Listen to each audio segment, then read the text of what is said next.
El presidente de Estados Unidos, Donald Trump, que no para, vuelve a emitir un aviso, un decreto, un laudo, en donde dice que amenaza a Canadá con aranceles del 50% a los aviones canadienses. Dice y explica en un tuitazo, en un X, en un mensaje, debido a que Canadá se ha negado injusta, ilegal y rotundamente a certificar los aviones Gulfstream 500, 600, 700 y 800, uno de los aviones más grandes y tecnológicamente avanzados jamás fabricados. Por la presente desertificamos sus Bombardier Global Express y todas las aeronaves fabricadas en Canadá hasta que Gulfstream, una gran empresa estadounidense, esté completamente certificada, como debe de haberlo estado hace muchos años. Además, Canadá prohíbe la venta de los productos Gulfstream en Canadá mediante ese mismo proceso de certificación. Si por alguna razón esta situación no se corrige de inmediato, aplicaría a Canadá un arancel del 50% a todas las aeronaves vendidas en los Estados Unidos de América. Gracias por su atención. Donald J. Trump, presidente de los Estados Unidos de América. Tenemos comunicación, le digo, estamos enlazados con el maestro Alfonso Zárate. Él escribe su columna del semanal en el periódico El Universal, Los usos del poder. Es sociólogo, conferencista, analista político, presidente de Grupo Consultor Interdisciplinario, GCI. Es una firma especializada en estrategia y comunicación política. Colaborador los jueves en este espacio. Bienvenido, maestro Zárate. Alfonso, ¿cómo te va? Muy buenas noches. Hola, Pepe, buenas noches. No cabe duda que, ¿por qué para la 4T los culpables siempre son los del pasado? Siempre son los otros y no ellos. Hablo de García Luna, de Felipe Calderón, de Carlos Salinas de Gortari, de Vicente Fox, poco Enrique Peña Nieto, porque ahí parece que hubo un pacto. ¿Qué piensas tú de todo esto? Yo creo, Pepe, que un componente central en la estrategia de la 4T para ganar, para consolidar el apoyo de sus bases sociales, incluye, desde luego, los incrementos de salarios, más vacaciones, reducción de las jornadas laborales y, muy importante, los apoyos sociales. Pero todo lo anterior va acompañado efectivamente de una narrativa que enaltece al pueblo y que construye a un enemigo. El enemigo es el pasado inmediato. Los gobiernos de lo que diría López Obrador, esa larga noche neoliberal, a partir de Miguel de la Madrid, pero hasta Felipe Calderón. Y como lo mencionas, es realmente curioso el que omite la responsabilidad del gobierno rapaz de Enrique Peña Nieto. No solo eso, sino que nos dice que Peña Nieto fue un gobernante democrático porque no metió la mano, según López Obrador, en las elecciones presidenciales de 2018. Bueno, tan las metió que utilizó a la Procuraduría General de la República para prácticamente descarrilar la candidatura del candidato de Acción Nacional de Ricardo Anaya. Pero no solo excluye a Peña Nieto en esta visión muy crítica del pasado, sino que también excluye en su censura a los gobiernos de corte populista como los de José López Portillo, de Luis Echeverría, y qué decir del gobierno represor de Gustavo Díaz Ordaz. Entonces, para la 4T, los culpables son siempre los otros. Genaro García Luna, Felipe Calderón, Carlos Salinas de Gortari, y en esa lógica, los niveles de inseguridad en el país se explican por la decisión de Felipe Calderón de patear el avispero, es decir, de ordenarle a las fuerzas públicas que confrontaran a los criminales.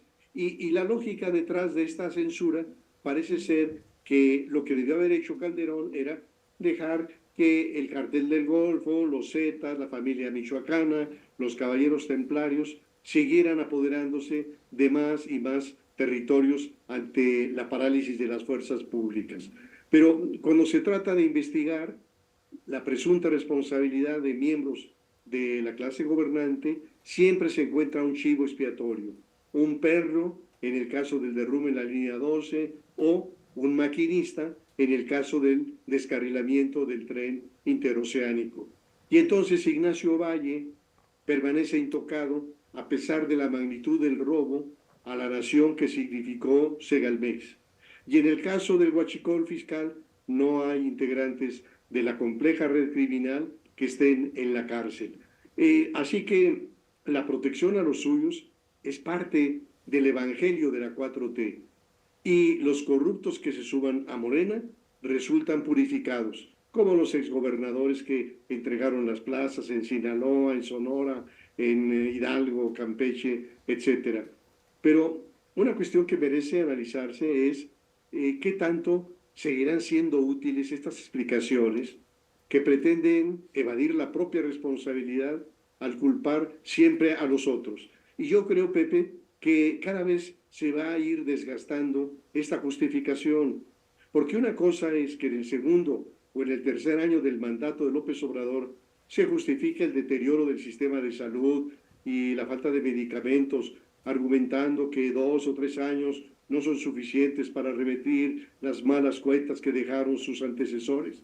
Y otra cosa muy distinta es seguir repitiendo esa cantaleta a 7 años de distancia. 7 años no han sido suficientes para atender las carencias del sistema de salud y resolver el suministro de medicinas.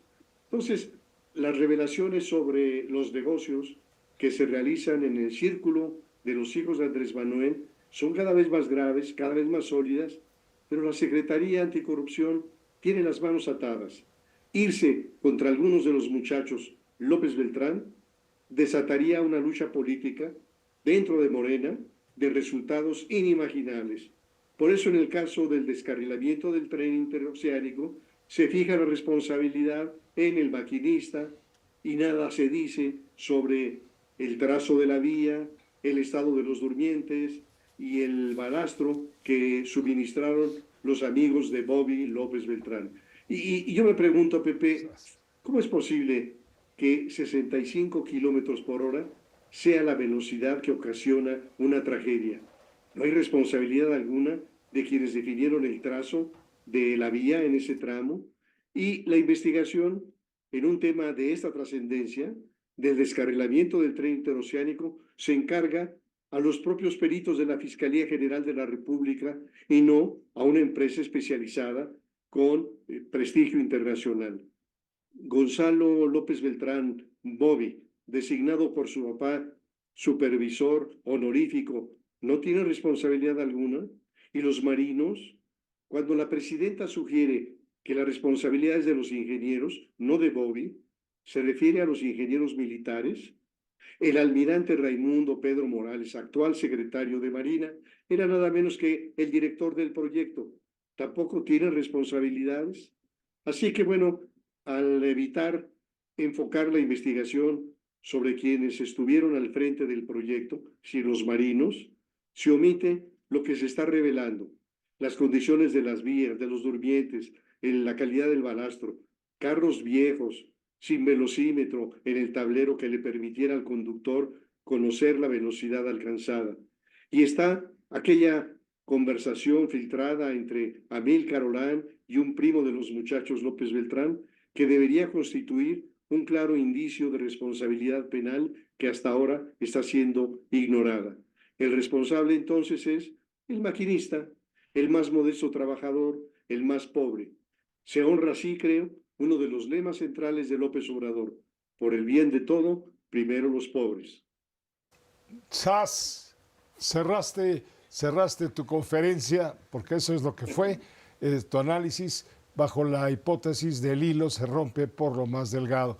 Es vergonzoso que no se haya dado a conocer, porque ha circulado en los medios, ha circulado una copia del dictamen preparado por la Fiscalía General de la República acerca de lo que hubo alrededor del accidente que cobró 14 vidas y causó lesiones a 98. Bueno, y en eso se determinó que no había velocímetro, no servía el velocímetro, no servía la comunicación, las radios estaban mal, no había cámaras de televisión en funcionamiento, cámaras de seguridad, en fin, salieron muchas cuestiones que cuando la fiscal Ernestina Godoy salió a dar la cara ante la opinión pública, no se explicó nada de esto, sino se llegó a la conclusión de que el accidente lo provocó el conductor y en todo caso el despachador son los responsables del descarrilamiento. Y hasta ahí, párale, no hay más. Muchas gracias por tu comentario. A ti, Pepe, buenas noches. Gracias, muy buenas noches, el maestro Alfonso Zárate, los usos del poder. Hagamos una pausa, volvemos enseguida con usted. Hay una canción de Bruce Springsteen. Sí.